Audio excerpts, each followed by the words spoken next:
السلام عليكم ورحمة الله وبركاته. نهائي كأس إفريقيا للمنتخبات الأولمبية تحت سن 23 سنة، منتخب المغرب ضد منتخب مصر الأولمبي.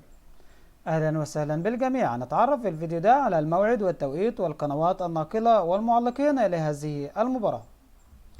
في البداية صلوا على النبي واشتركوا في القناة وفعلوا الجرس ليصلكم كل ما هو جديد.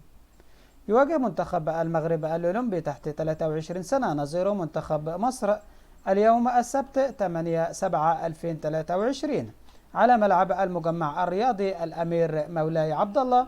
تنطلق المباراة في تمام الساعة 11 مساء بتوقيت مصر والسعودية والعراق وقطر واليمن والبحرين والكويت وسوريا ولبنان وفلسطين والأردن.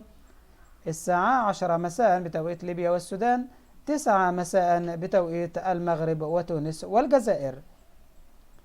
نهائي كأس الأمم الإفريقية للمنتخبات الأولمبية تحت سن 23 سنة على قناة بين سبورت 4 بتعليق المعلق المتميز عصام الشوالي، وقناة المغربية بث أرضي بتعليق هشام فرج.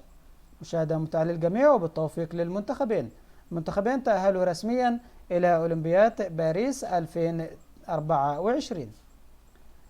دمتم في رعاية الله، والسلام عليكم ورحمة الله وبركاته.